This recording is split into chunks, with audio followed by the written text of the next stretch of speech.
Our next presenter comes to us all the way from across the pond.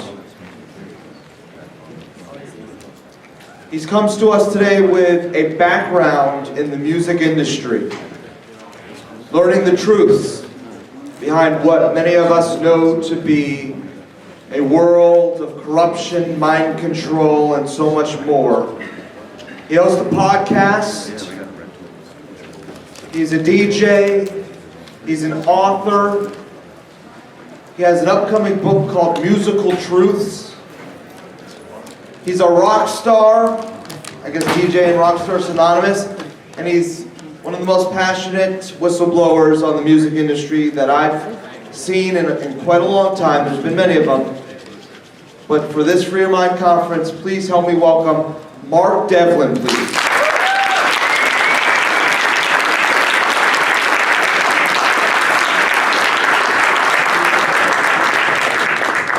Thanks, Bob. I thought I was going to steal my gag about a cup of tea there. So, I was going to say morning, folks, but it's afternoon now. Mine is the token English accent at Free Your Mind. So, I'm probably going to be saying bloody a lot. And I might end it by saying cheers. And I might be pausing for a cup of tea at some point. So, this talk is titled The Mind Control Manipulations of the Mainstream Music Industry.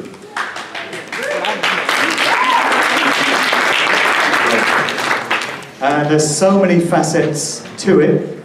I could talk for 10 hours today if I was really going to go into all the techniques involved. I've encapsulated it down to an hour, so we're just going to get the good stuff today.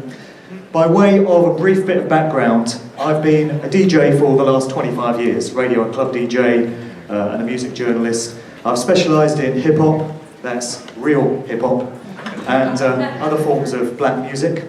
And I've been fortunate enough to travel to around 40 different countries. I've DJ'd in the US a few times, never been to Philly, but I've played up in New York on a few occasions. And for most of this time, I just went through the motions and did everything that was expected of you as a DJ and didn't really give any thought to what might be going on behind the scenes or whether there might be any kind of agenda in place with the music that I was playing. And around about 2007, 2008, I'd started asking a lot of questions about what was really going on in the world and what this world is anyway and what the nature of this reality is in which we find ourselves.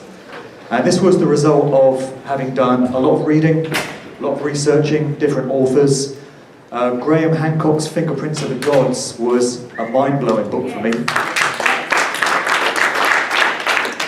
Also, somebody put me on to the first Zeitgeist movie, and I did a lot of reading of the books of David Icke. And it was in 2010 when I was on a trip to New York, and I was reading David Icke's Human Race, Get Off Your Knees. And everything just came together in my mind in terms of an understanding of the true nature of this world, who's running it, nature of reality, our place in it, and all of that. Everything just seemed to make sense for the first time. And I came to realise that the world is nothing like we're told it is. And I came to realise that the world is not run by the people we're told it is. And it occurred to me, as I'm sure it has to most people in this room, that politicians, presidents, prime ministers are just puppets for the real controllers who are really calling the shots. And these are individuals who are obsessed with dark occult practices and rituals, and they operate through various secret societies, and over a vast period of time they've come to hijack and control and manipulate pretty much every aspect of daily human life. So they've got politics locked down, they've got the educational establishments, colleges, universities and such locked down, they've got the military, the world of science, medicine, all the big corporations. And if they've done all that, why would they not take the time and trouble to lock down the entertainment business with all the brilliant opportunities that it offers for mind control and social engineering? And so my special area of interest was looking at how this has been applied to the music industry. And I came to realise that the business of which I'd been a part and the music that I'd been playing was very much part of a far-reaching agenda which ties into all these other aspects of daily human life.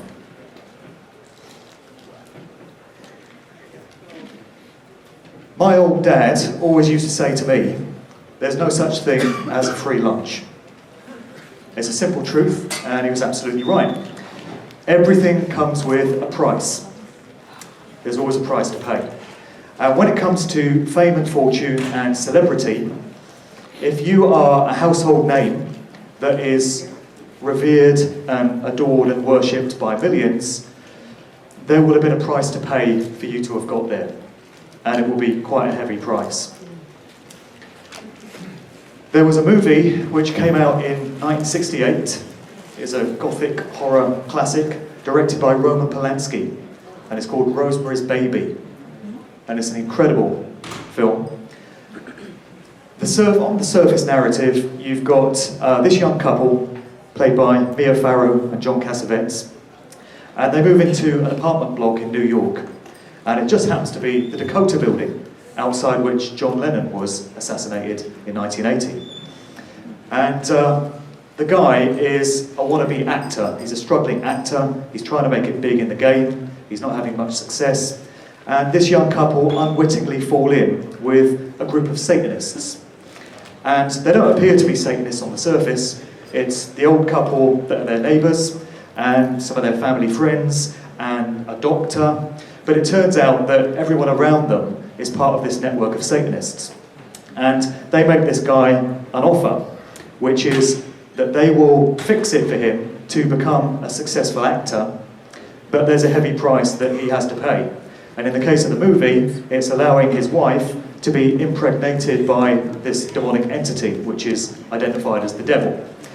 So I'm not suggesting that every artist in the business has to allow their partner to be impregnated by a demonic entity, but I would suggest that there is a lot of truth in the narrative of this movie, and it's very far from a work of fiction. I think what was being communicated by Roman Polanski is an insight into what is required in the entertainment business, whether that's Hollywood movies, or the world of television, or the music industry, in order to make it big. The price to pay is pretty heavy. There's this legend of the blues musician Robert Johnson. It's a sort of Faustian deal that he's said to have made with the devil, this entity known as the devil, at the crossroads. And in exchange for great musical talent as a musician, he's said to have sold his soul to the devil.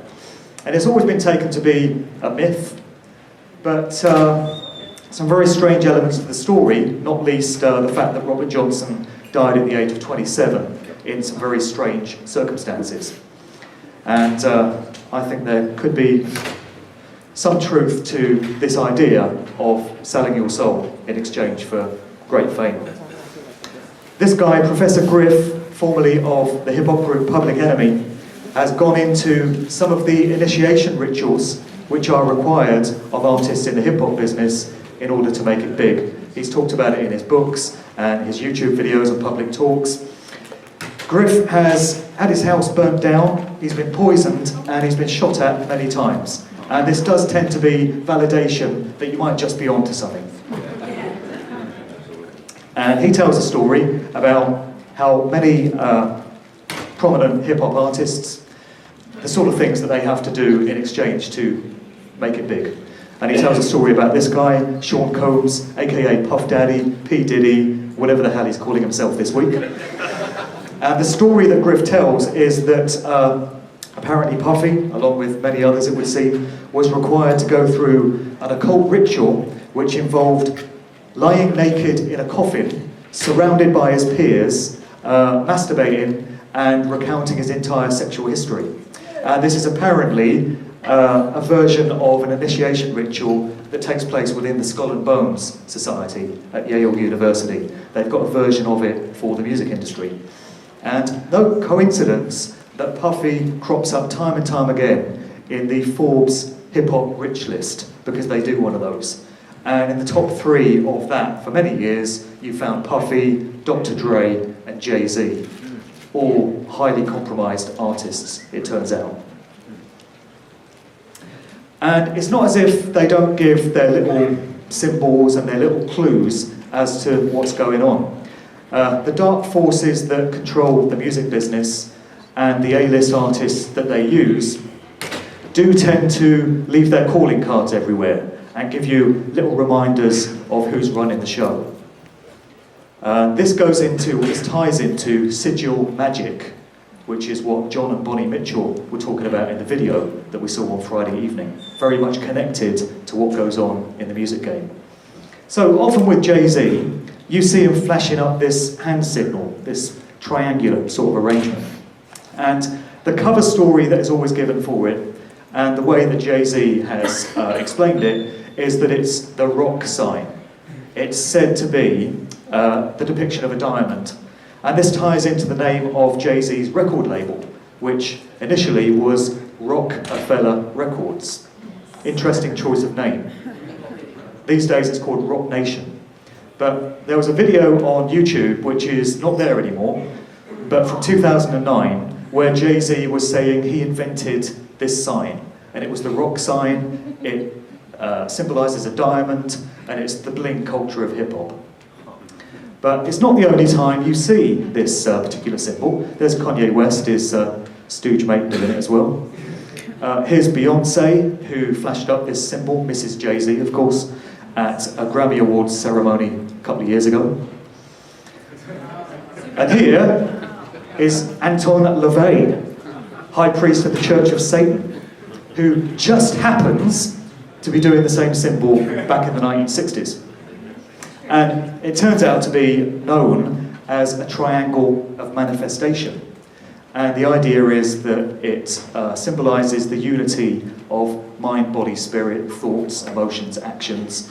And when you've got those 3 elements in balance and all working together, you are supposed to be able to imbue this symbol with your will and your intent of whatever you wish to manifest into physical reality. So a little bit different to a diamond celebrating hip-hop bling culture. And what you get at Jay-Z concerts is he will throw up the instruction for all the fans to put their rock signs in the air, and on instruction you have sort of 10,000 people in a stadium all throwing up this sign. And it raises the interesting question of what it might be that sign has been imbued and empowered with in terms of the will and the intent of those that are creating it. Another simple calling card that we see time and time again is prominent artists covering one eye or highlighting one eye in some way. A couple of examples of Rihanna doing it, a couple of examples of Lady Gaga. And here's every other goddamn artist in the entire industry. If you have a favourite musician who has had a hit record in the last 5 years, they'll be in that picture somewhere. People say it's just a coincidence. People say they're doing it to be cool, it's just a way of being fashionable. This, to me, goes way beyond the realms of coincidence. Don't know about you, just the way I feel about it. Another symbol that we see a lot, Beyonce, once again, throwing up the sign. It's supposed to mean okay. Everything's okay, everything's cool. We see this time and time again. Here's a young Michael Jackson, flashing up the same symbol. Okay, before we go to that one. All these signs and symbols come with innocent-sounding cover stories. So Jay-Z tells you it's the rock sign. This one is supposed to mean okay, but I think most people have realised that there's another connotation of this sign, which is that it's the formation of a 6. And when you've got the 3 fingers extended as well, it's implying 6 to the power of 3, or 3 sixes, 666, number of the beast in the book of Revelation. Here's Eminem giving us a nice family-friendly sign. And the one eye. Yep, and the one eye also, 2 for the price of 1.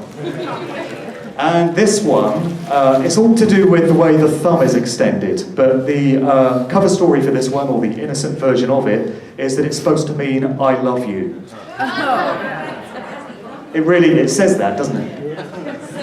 And it's supposed to be part of sign language for the deaf that was invented by this woman called Helen Keller decades ago. And so when you see that sign being done in public, it's supposed to mean I love you. It's supposed to be a capital I, capital L, and a U arranged in some way so that it's represented by that. Now, here's your last president, Village Idiot Bush, when inbreeding goes wrong. And he's just the sort of fella to say I love you in public, isn't he, really? Really goes. Here's the current president, who just happens to be doing the same sign, more or less. And here's your next president. Good luck with that one. Let me know how it works out for you. So of course they're all saying I love you, because they like that, they care. But here is what I and many other researchers think is being evoked here. It's Baphomet, this androgynous horned entity, which is very much beloved of the dark forces controlling the music industry. You see depictions of Baphomet cropping up time and time again in videos and all sorts of other things. And so this symbol that you see politicians doing as well as musicians, I would suggest is an evocation of Baphomet. And incredibly, there are still people in the world, particularly in the UK, that think Russell Brand is some kind of genuine representative for critical thinking truth seekers everywhere. And they seem to think that Russell Brand is here to help us and save us and lead us. These pictures tell a different story. When it comes to red flags about Russell Brand, I could do an entire day's presentation on that alone. Anyone that still thinks Russell Brand is the real deal, I really don't know what to tell you.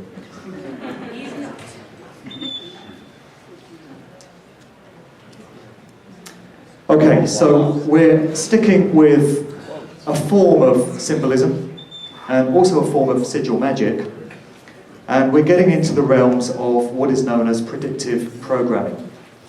And this is the placement of visual clues and visual symbols which depict an event which is yet to occur. It's encoded into works of popular culture, such as films, TV shows, videos, cartoons, and it is an encoded way of announcing something which is yet to occur. And there have been so many examples of this in recent years, and particularly in recent months. The rate is really being stepped up. And for every major terror, in inverted commas, event, or every false flag hoax using actors, because we get quite a lot of those these days, there will have been some work of popular culture which has foreshadowed what is to come. And people would ask, how can this be? Well, if the same forces ultimately that are directing these events and causing them to occur are the same forces that control the entertainment business, then you can understand how these symbols and these clues can be inserted into these works. So we'll look at a few examples, and then I'm going to give my view as to why I think it's happening. This was a scene from the Batman Dark Knight movie, and there's a scene in it where they're looking at a map of Gotham City. And for a split second, you see the word Sandy Hook, the name Sandy Hook. Not sure if you can see it on this slide, but that's what it says. In the earlier Batman movie, it was pointed out that they were also looking at a map of Gotham City, and it didn't say Sandy Hook for that particular region. It said South Hinckley. So for this movie, the place name was changed to Sandy Hook. And this movie was released just a few months before the shooting, or not, at the elementary school in Sandy Hook, Connecticut. What a coincidence. When it comes to 9/11, there are YouTube videos that go on for for 25 minutes, consisting of clips of movies, TV shows, videos that have foreshadowed the events of September 11th, 2001. I've just selected a couple, but there are many, many more that you can find. This was from the movie Independence Day, and you see this clock counting down, and there just happens to be a split-second frame where you see 9/11/01. This is from the first Matrix movie, which was released in 1999, and it's the character Neo's passport, and it has an expiry date on it. And the expiry date just happens to be 11th of September 01. And now we get into some examples from the music industry. This is a record sleeve from the British rock group Supertramp, and it's for an album called Breakfast in America, and it came out in 1979. And on the sleeve, you get a view from an aeroplane window going over Manhattan. There's the Manhattan skyline, there's the Twin Towers, and there's the Supertramp logo going across the top of the picture. Somebody worked out, I don't know who, and I don't know how they ever come across these things, but somebody did. They worked out that if you reverse the image, make a mirror image of it, something interesting happens. Now, Oh my God. where you have the name Supertramp in reverse, the two characters at the end appear to be making a 9 and an 11, and they're positioned directly above the two Twin Towers of the World Trade Center. This was 1979.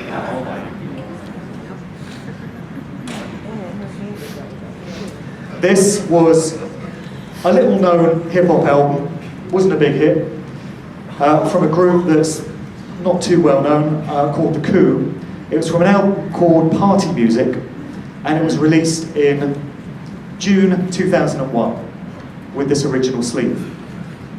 And it depicts the Twin Towers of the World Trade Center exploding exactly the way they did 3 months after the album was released.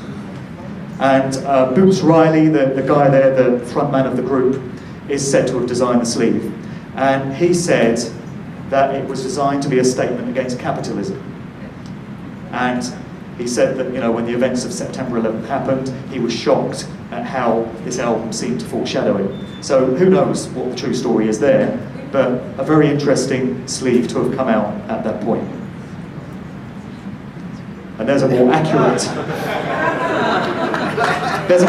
rendering of what probably went on.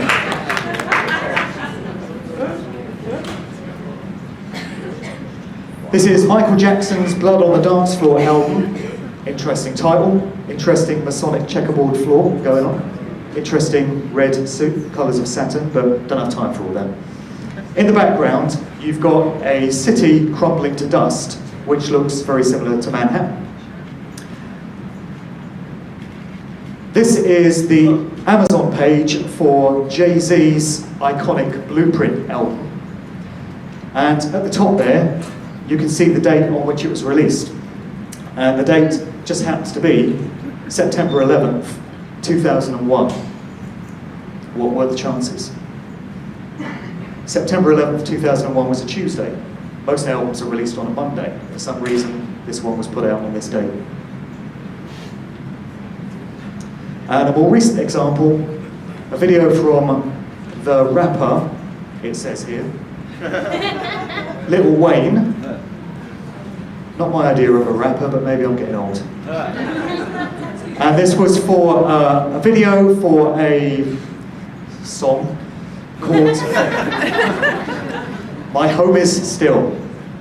It's a classic, look it up. And there's a scene in the video where he's in a movie theatre and he's surrounded by 12 skeletons. And this video was released a few days before 12 people, we're told, were shot, we're told, in a movie theatre in Aurora, Colorado. What a coincidence.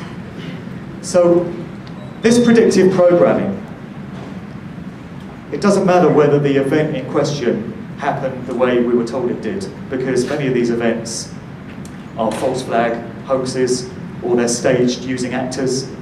But either way, the intention is the same, which is to foreshadow what they know is to come. I'll explain that more in a while. I did just want to give you a little lyric from that little Wayne record. Thought you might enjoy it. This is the sort of stuff that the kids are getting down to these days, you know. This is hip-hop in 2012, 2015. I'm sure it's some great wisdom being communicated. One thing I do find interesting is the line, "I've got to put that patch over my third eye." I think that's probably happened. And then the chorus is, "Don't make my goons go stupid, go stupid, go stupid," which clearly you will if you listen to too much of this. Okay. This is a brilliant simplification of the central tenets of natural law. I love this. Really sums it up. Do no harm, but take no shit. It's the moral code of the universe set into place by the creative force behind the universe. I learned all my stuff about natural law from the work of Mark Passio, as I'm sure many of us did. And it's called many other things. It's known as universal law sometimes. Some people refer to it as karmic law, the law of cause and effect. But whatever the name, the principle is the same. It's consequentialism. Every action has a reaction. And we are bound by this. And the free will choices that we make and the behaviours that we take come with consequences, whether they're positive or negative. So you can expect to reap the consequences for the decisions you make. And here it is in slightly extended form. It's the non-aggression principle, the sacred feminine, which is the do no harm bit, and then the self-defense principle, the sacred masculine, take no shit. And put another way, do not treat others in a way you would not like to be treated yourself. It's a very simple truth. I can't help thinking that if everybody in the world were to observe it and live their lives by it, then it's a better deal for everyone. The world changes overnight, and humanity has a whole different experience to what it's having right now. But there doesn't appear to be anywhere near the level of understanding of this that there needs to be. But I believe, as do many other researchers, that the dark occultists, the dark magicians that are pulling the strings of the music industry understand this, and they understand that they are bound by it the same as everyone else is. What we are talking about, however, is psychopaths who are mentally ill, and they have a very skewed and twisted and warped interpretation of this and of how it applies to them. And I believe in their madness, they feel they can cheat the karmic consequences of natural law if they tell us what they're doing and what they plan to do. But they do it in a very deceptive, duplicitous, underhand kind of way, which is why they slyly encode it into things like movies, music videos and such.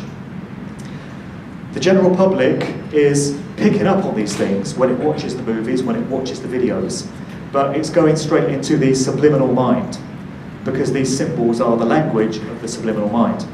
There's a great quote from the researcher and filmmaker Jay Weidner, and he says, "If a picture is worth 1,000 words, a symbol is worth 1,000 pictures." And as we've heard from a couple of talks this weekend, they're looking to target the subliminal mind all the time and plant images and plant ideas in it below the threshold of the conscious mind, because it has a very powerful effect on people's behaviours.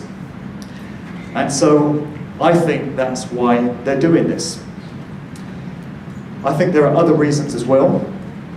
One of them is that by encoding a depiction of something that they know is to come, an event that they plan to pull off, into a work of popular culture, when that goes into the subliminal mind of large numbers of people, it creates a kind of familiarity with the event which is yet to happen.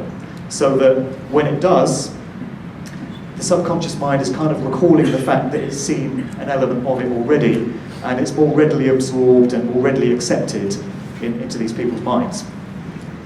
And another reason why predictive programming and all these symbols is done is because what's actually happening is it's a magic ritual which is taking place. It's all to do with the manipulation of energy, and you hear the phrase, energy goes where attention flows. And it's a two-way exchange of energy and attention. When you're watching one of these movies or one of these videos, the symbol is coming at you, your attention is going back to it, and on an unseen level, you're helping to empower it, and you're helping this magic ritual to take place, because it requires a participant, it requires a two-way exchange. So that's why I think we're seeing so many examples of this.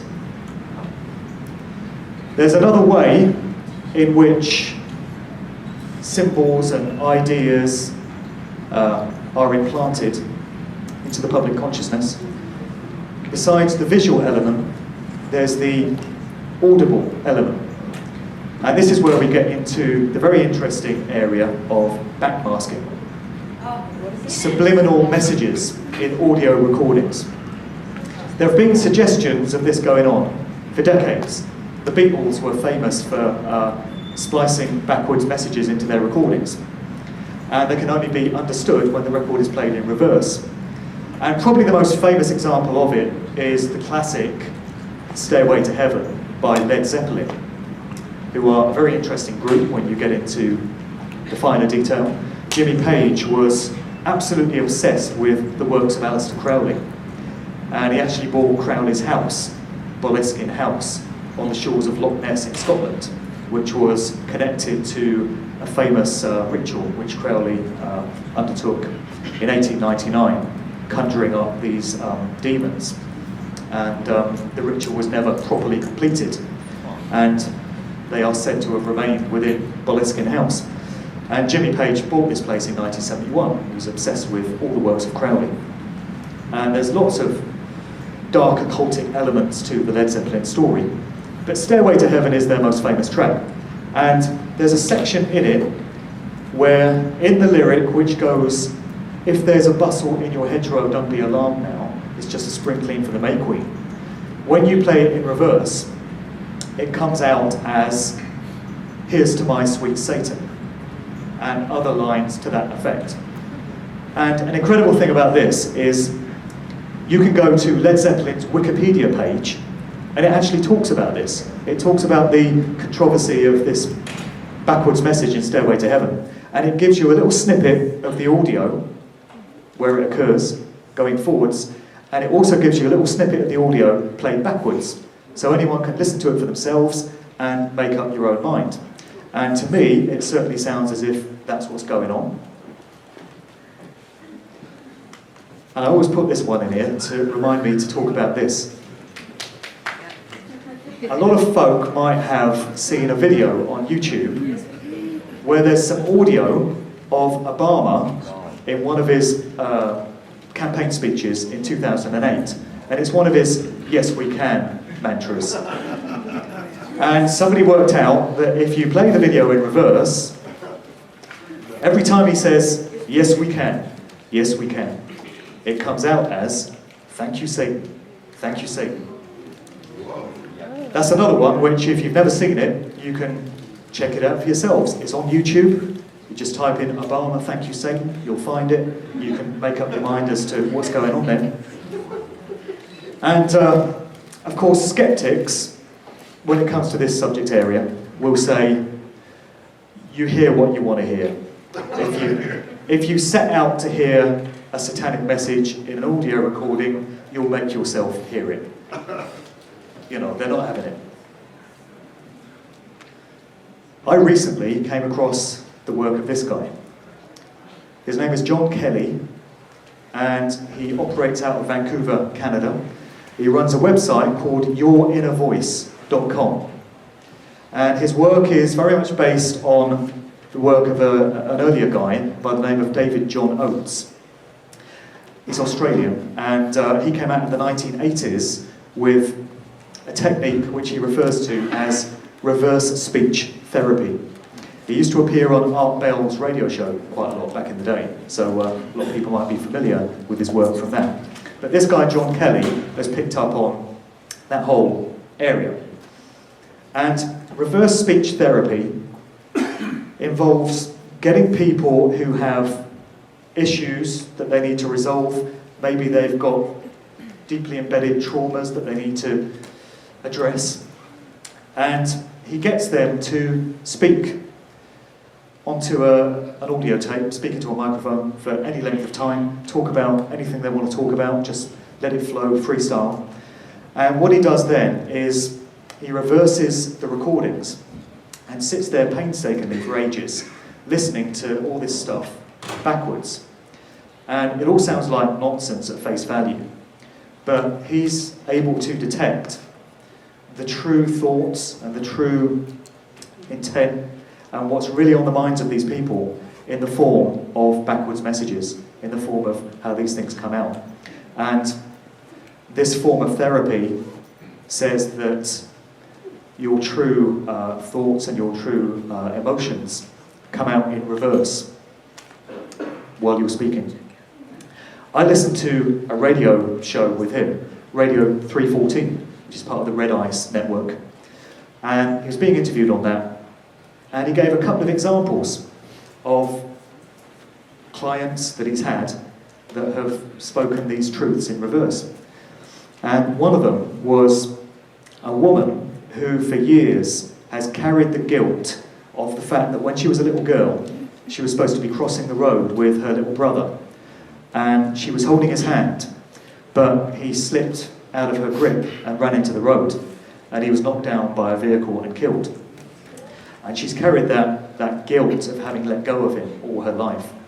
And in the midst of this audio recording that the guy made, you can hear in reverse this phrase coming out, "Better hold on to him." He gives another example. There's this small business guy that is trying to make it work in the world of business. And he's had failed companies, and he's finding it a real struggle. And he's desperate to get on the ladder and make a success of his business. And in the midst of all this backwards stuff that you hear him speaking, comes out the phrase, "Hurry, life is just a game." And it would appear that this stuff really works, and that there is some validity to true meaning and true intent and true messages coming out in the form of backwards audio. And then we're reminded of one of the central teachings of Aleister Crowley in his book of Magic. One of the famous phrases there, "Let him train himself to think backwards." The full passage goes on to say, "Let him train himself to hear phonographic records in reverse," which appears to add a lot of weight to the idea that there's something in the phenomenon of backmasking. Of course, there are examples of musicians and producers putting stuff into audio recordings just to have a laugh, for pranks. I think a lot of the Beatles stuff was put in just for prank value. But I think that in certain recordings, there's stuff coming through that was never consciously intended to be there by the music makers, but it's found its way into these vocal recordings, because that's the way this science works. It's reversal.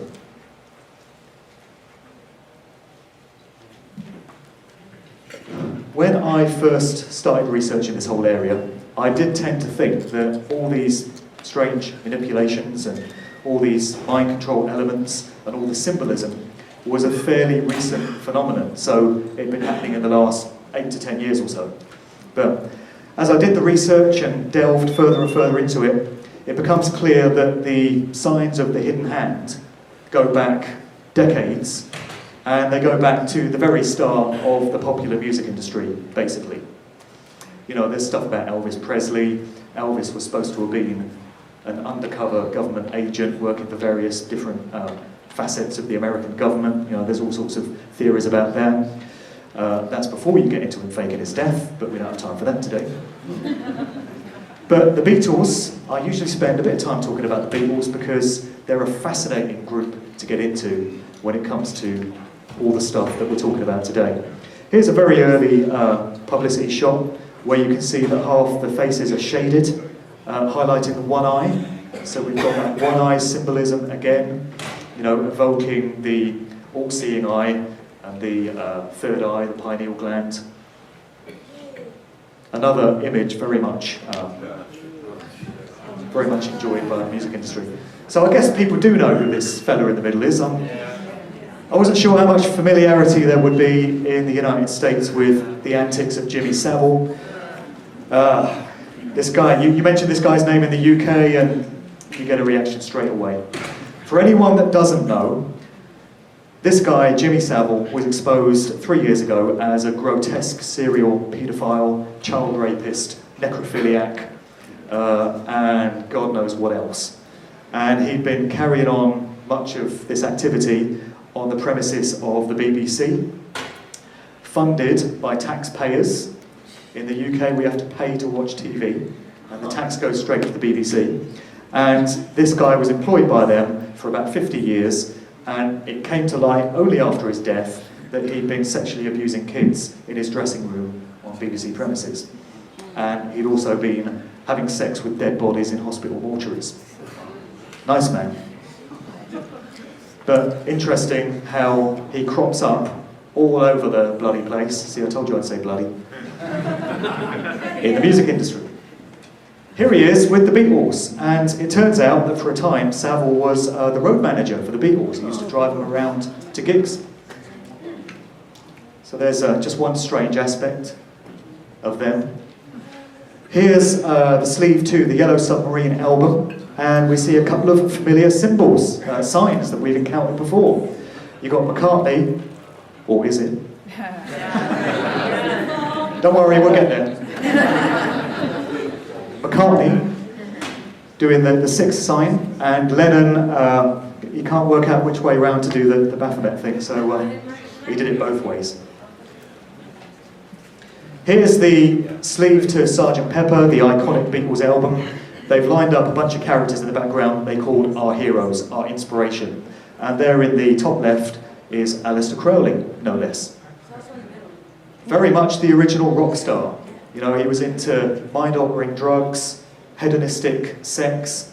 So, you know, the original sex, drugs, and rock and roll guy, really. And, of course, we get into this theory known as Paul is dead. And for anyone that's not encountered this one, it's the idea that the real Paul McCartney died in 1966 and was replaced by an imposter that's been playing the part all this time. When you first hear it, it sounds ridiculous, I know. It does.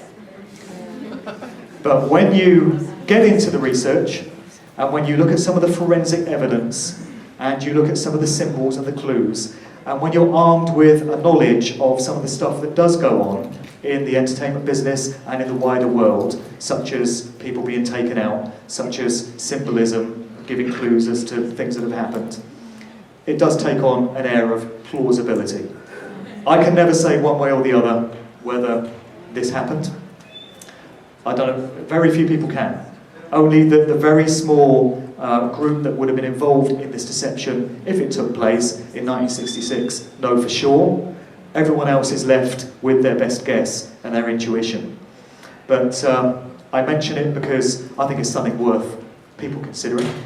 We have a picture here of a young original Paul McCartney, and we have a picture here of the guy who most of us understand to be Paul McCartney post-1966.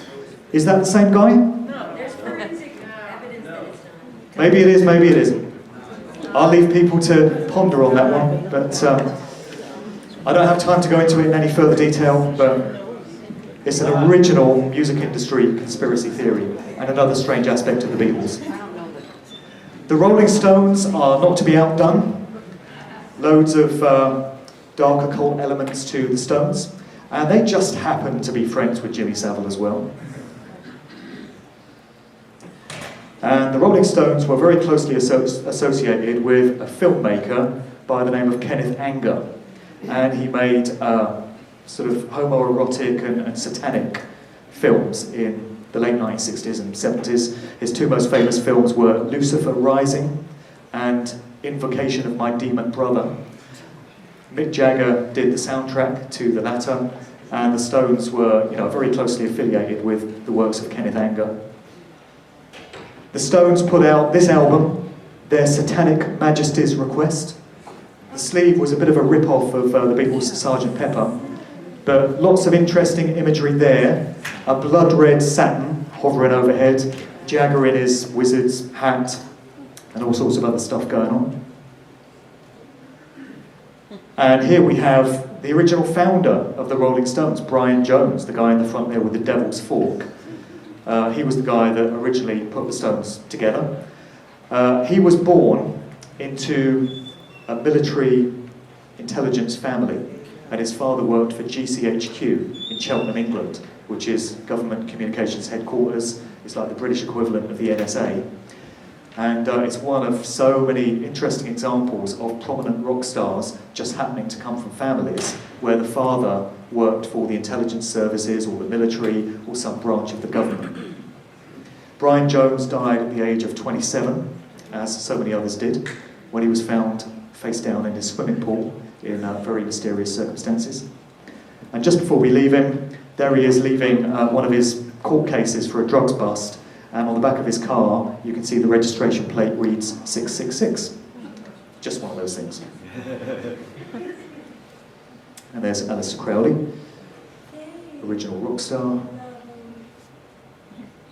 There's Jimmy Page at Boleskine House. I knew he was there somewhere. That was Crowley's residence on the shores of Loch Ness, where all sorts of strange stuff is said to have taken place. And just before we leave Savile, there he is with Elvis. Told you he got everywhere.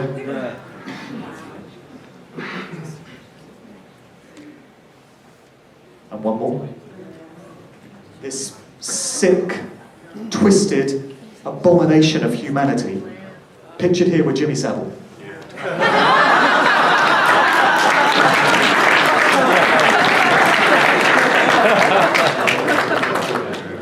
That one goes down well in England, I tell you. Oh, and Elvis throwing up the 6 sign. Just staying with the 60s for a moment, there's an author by the name of Dave McGowan that has put out... You know him. He's done a lot of work into the Laurel Canyon district of Los Angeles and the fact that this community spawned so many of the prominent musicians of the late 60s, mid to late 60s, hippie, counterculture, anti-establishment era. You look at so many of the big names of that time, from the Doors to the Mamas and the Papas to Crosby, Stills, Nash and Young to Frank Zappa to the Beach Boys to the Byrds to Buffalo Springfield, Captain Beefheart, and they all just happen to have emerged out of this Laurel Canyon community in Los Angeles, which had no kind of musical heritage prior to 1965, no kind of musical activity there at all, but all these artists just happened to come from there and just happened to dominate that particular era, along with LSD and acid that was everywhere at the time, and the Vietnam War bubbling away in the background, great times of social change in the US. And McGowan has dug into the family backgrounds of all these musicians, and he's discovered that, without exception, the fathers of all these prominent musicians just happened to come from some kind of military, intelligence, governmental department background in some way or other. Frank Zappa's father was a chemical weapons engineer. And the classic example is Jim Morrison of the Doors, whose father was this guy, Admiral George Stephen Morrison. And he was the naval commander that just happened to be on deck at the time of the Gulf of Tonkin incident, or non-incident, which springboarded America into a ground war in Southeast Asia. Who knew that about Jim Morrison's father? And what a rebellious, iconic rock star who was supposedly anti-war and anti-establishment coming from this type of family background? It raises interesting questions about how organic and how natural that whole hippie counterculture movement was, or whether it was in fact an exercise in social engineering, which was being dictated by these military intelligence services through the families to lead the young people of that time in a certain direction and prevent them from becoming activists against the Vietnam War, and just to completely shape their whole mental outlook on things at that time. It will be a classic example of that. Getting into the nature of the contract that artists sign in exchange for a life of fame and fortune, in exchange for their celebrity. You hear these claims that people sign contracts in their own blood. It wouldn't surprise me if that turns out to be the case. And as we heard from Clint Richardson yesterday, and so many other researchers point out the fact that we are all sold into bondage and slavery by means of our birth certificate, by our parents when we're born, because they know no better. Unwittingly, they enter a contract with the state, and they create a corporate entity, a legal fiction version of the real flesh and blood you. And that corporate entity becomes the property of the Crown Corporation of London, England, and it operates under their system of maritime law, Admiralty law. So from that point, you are considered collateral, the property of the state, and you spend your working life paying taxes to pay off the debt that governments have with these private banking cartels, such as the Federal Reserve, Bank of England, and all the rest of them, unless you get wise and opt out. When it comes to the music industry, I think they take things even a stage further. And I think that when you sign on the dotted line with the dark forces that run these industries, you are literally becoming their property. You have sold your soul, and they consider that they own you from that point on, and they can do whatever they want with you. And it's only then, as an artist, that you discover the real nature of what it is you've got into, and the fact that there's no way out. And so you get examples of celebrities who are co-opted to do things other than their main core work. So you have Bono, who's supposed to be a rock star, Olivia Wilde, supposed to be an actress, and Richard Branson, who is David Icke in disguise, according to Dallas Goldberg. He's David Icke in disguise. He's a busy fella, that one. There was this campaign a few years ago called Strike, and it was all about saving water. Don't flush the toilet every time you go. Save some water. It was a Matt Damon project. And it's obvious that these people have just been put up there as the PR agents for this scheme, and you go into it and you realise that most of these schemes are connected with Agenda 21 and the UN and eugenics. That's what it's all about. These people don't really care, they're not philanthropists, you know, there's an agenda going on. And when it comes to Bono, they say you can judge a man by the company he keeps. So you can make what you will of him from that lot. Friends in low places. Don't get me started on Bono. I normally do another joke there. Bono is Gaelic for cunt.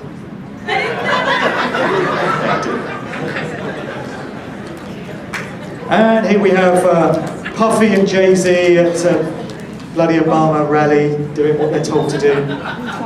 There's Jay-Z and Beyonce meeting him, because, you know, that always happens, doesn't it? Rock stars and presidents, they go hand in hand. Here's Will.i.am. Yes, we can, but only if our masters tell us it's okay. Stooges, the lot of them. Puppets doing what they're told, because they have no choice. Robert Plant of Led Zeppelin, what is he, 70 years of age, doing the ice bucket challenge, because everyone else is. You know, so he has to be part of the crowd and do what he's told. You it must be horrific to be directed in all these things and have no free will decisions. Bob Dylan, people might be familiar with this sort of latter-day interview with Dylan, where he was asked, what's the secret behind his longevity? How's he been in the industry for so long? And he famously says, I made a deal a long time ago, and I'm keeping up my end of the bargain. And the interviewer says, who did you make the deal with? And he says, you know, the man upstairs, or the man, the commander-in-chief, he says. And then the interviewer says, the commander-in-chief of this world? And he says, this world, the other world, and everywhere else. And when artists aren't being puppeteered and manipulated and controlled by coercion, there's another way that they keep artists down with the program and upholding the agenda. And that's where we get into the world of trauma-based mind control. This is what Fritz Springmeier talks about. And there are many examples of artists who would appear to be victims of this technique, if you want to call it that. It's a division of MK Ultra, which came over to the US with the Nazi scientists that were smuggled out of Germany at the end of the Second World War. There are divisions of it. One of them is known as monarch programming, and this is one that we see at work in the entertainment business over and over again. It's absolutely rife in Hollywood. Roseanne Barr, the actress, has come out and done a series of interviews talking about how MK Ultra is prevalent among Hollywood actors. And in the music business, we have artists like Britney Spears. And a few years ago, she went a bit crazy, shaved off all her hair, and started attacking cars with umbrellas. And people at the time were saying, what's gone wrong with Britney? She's gone a bit crazy. Why do these stars all act this way? Well, when you get into the world of mind control and these traumas that are inflicted on these artists, usually at a very early age, when they're still children, when their mind is still forming, it causes the mind to shatter into these different compartments. And these people dissociate from reality. It's known as dissociative identity disorder. And it creates these different compartments or alters of the mind that can each be programmed with a different personality. And these personalities can be triggered by a phrase or a colour or a pattern. And then they can be sort of slotted back into the recesses of the mind when they're no longer required. And this is what's been happening. Many of the artists involved just happen to come out of the deeply satanic Disney Corporation.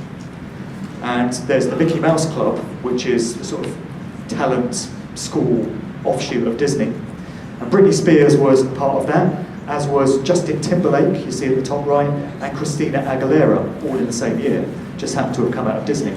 And what you hear is that a lot of this programming actually goes on Disney premises, Disney World and such, in underground bases. Don't know if it's true, but that's what's said. And you have lots of symbols which indicate the presence of mind control, and particularly modern programming, when you know what you're looking for. Brilliant site called Vigilant Citizen, vigilantcitizen.com goes into all this. One of the symbols that you see time and time again is, strange as it may sound, Mickey Mouse ears. Seems a ridiculous fashion statement, but you see a lot of artists wearing Mickey Mouse ears. And it's a very dark way of kind of mocking these individuals that have been part of mind control programs. This is Peaches Geldof, daughter of Sir Bob Geldof, who died in mysterious circumstances last year, I think it was. And she was a prominent member of the OTO, one of the secret societies that Aleister Crowley was deeply involved with, and many musicians, it turns out, are members of OTO, so some strange stuff going on there. There's one of her babies wearing the Mickey Mouse ears, which I find deeply disturbing. Nicki Minaj.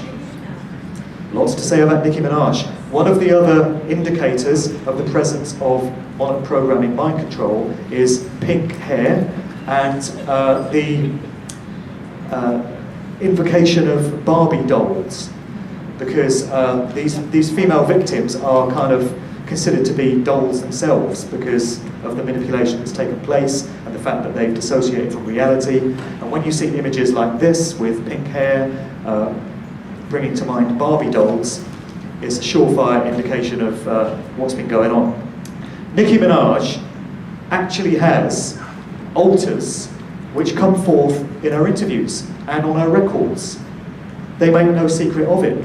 One of her alternative personalities is known as Roman Zolanski, which is a play on the name of Roman Polanski, the film director.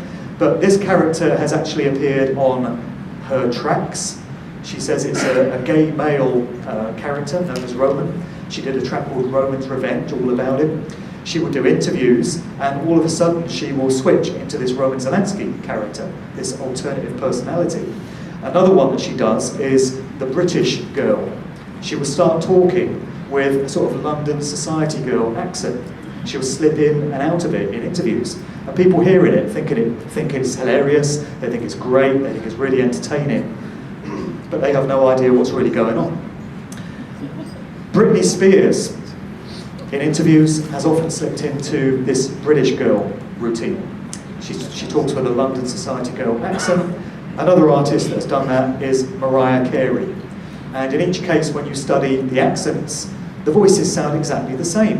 And they're bringing out these characters seemingly out of nowhere and for no apparent reason.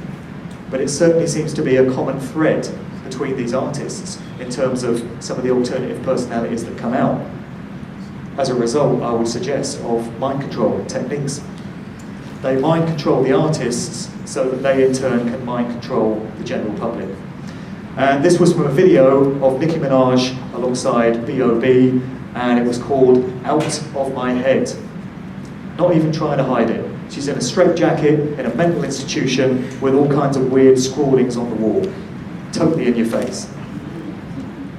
There's Mariah Carey with a monarch butterfly, and monarch butterflies are a classic piece of symbolism which ties in with the whole monarch programming agenda.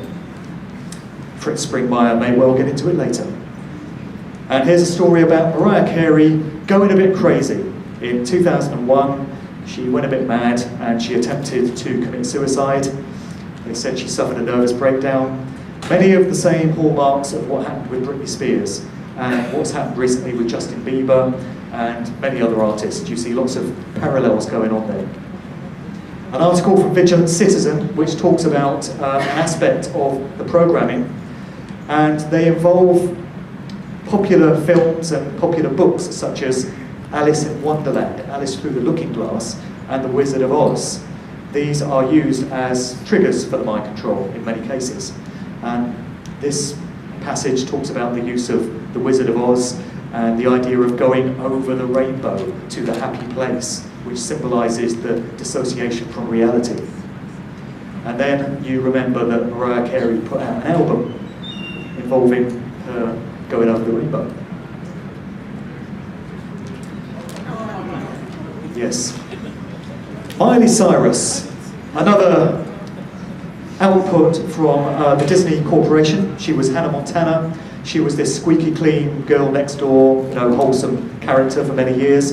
And then they switched her up and they turned her into this sort of pornographic slut. And they stick her out on stage at the Grammy Awards. And just for good measure, they stuck Robin Thicke out there with his mind control trigger Masonic suit, And this is Robin Thicke's initiation into the upper echelons of the industry. They're all required to take part in these rituals. They dress it up as entertainment, but they are occult rituals. And who watches these? Primarily kids. Young girls are following Miley Cyrus. Her fan base is probably girls of the age from 8 to maybe 15, something like that. And this is considered just fine and completely appropriate for that kind of customer base. As is this, Miley Cyrus stage show, giving a blowjob to a CPR doll, a blow-up doll. Nice. Who likes to think of their 8-year-old daughter watching that? Not me. And of course they have ways of getting rid of artists that don't go along with the agenda. And on that note, a couple of interesting instances involving Tupac and Notorious B.I.G. and their murders back in the 90s. A short while before Tupac was taken out in September 96, he took on this alter ego, this artist name of Machiavelli, which is a play on the Italian scholar and writer Machiavelli, who wrote The Art of War and many others. And he called it the Don Illuminati, and it depicted Tupac being crucified on the sleeve. A few months later, he was gunned down in a hail of bullets in a car, but nobody saw anything. Then 6 months later, March 97, you had the Notorious B.I.G. put out the album Life After Death. In it, he's wearing a funeral suit, standing next to a hearse. A few weeks later, he was gunned down in a hail of bullets, but nobody saw anything. And I think those two assassinations were symbolic of the overall downfall and degeneration and degradation of the whole genre of hip-hop. Because many other DJs and many music fans that I've spoken to agree that things just went completely to the cesspit from 97 onwards. And in the genre now, you've just got these retarded lyrics talking about, the only subjects you ever hear talked about are girls with fat butts, champagne, Gucci suits, gold rims, guns, partying, and that's about it. Nothing conscious, nothing meaningful. It used to be there, but not since 97. This is the sort of stuff we get now. These are the sort of lyrics that kids are listening to and thinking, this is the real deal, man. This is hip-hop. These hoes love me like Satan, man. Why do the hoes love Satan in the first place? Nicki Minaj, Anaconda, you know, there it is. Great stuff for kids. The degeneration of Kanye West. I won't go into it in detail, but Kanye is the ultimate example of a degraded artist, systematically degraded. Here's a lyric from his first album: the prettiest people do the ugliest things on the road to riches and diamond rings. And here's the type of straight garbage he's talking these days. What happened? There was a meeting just up the road in Pittsburgh, Pennsylvania in 1969. And it was a group called Planned Parenthood, part of the Rockefeller Foundation, eugenics movement. And it was a bunch of pediatricians, and they were being addressed by this guy, Dr. Richard Day, and he was talking about changes that were going to occur in society in the coming decades. And part of what he spoke about was this: music will get worse and will be used for indoctrination. And I would say he's right on the money. So, there's been a lot of heavy stuff in there, and it's easy to get down about it, but I never like to leave things on a negative note. I never like to leave people going away thinking we're all fucked, which you easily could. The key to ending all this is becoming aware of what's being done to us, and taking all these manipulations out of the subliminal mind into the conscious mind, where it can be understood and properly processed. And I feel that when you understand the tactics that are used, and when you have them pointed out to you, you can no longer allow them to have that magical effect on you. It's the same as learning how an illusionist or a stage magician does their show. As soon as you learn how they achieve the trick, you will no longer be fooled by it. You'll never see it the same way again. So the key to it is vast awareness among large groups of people as to what's being done, and the tricks will no longer work. They're not going to be able to carry this stuff on forever. They're not going to be able to stage their false flag hoaxes with actors forever, because people are getting wise to it. And the more people talk about it, the more they expose it, the more difficult it's going to be for them.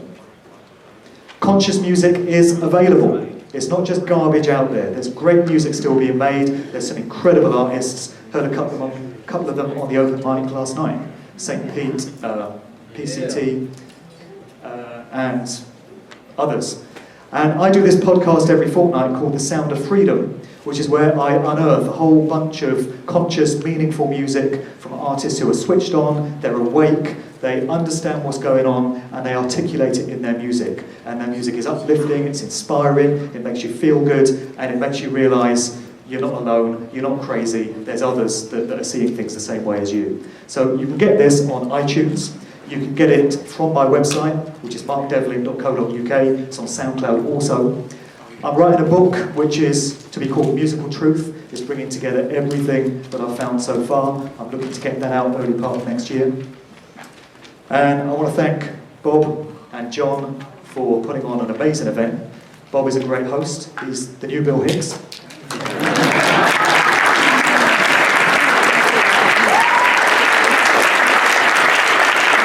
And I want to thank my dude Ivan from Phoenix, who is the guy that was the catalyst for getting me involved in this conference. So, thank you for listening.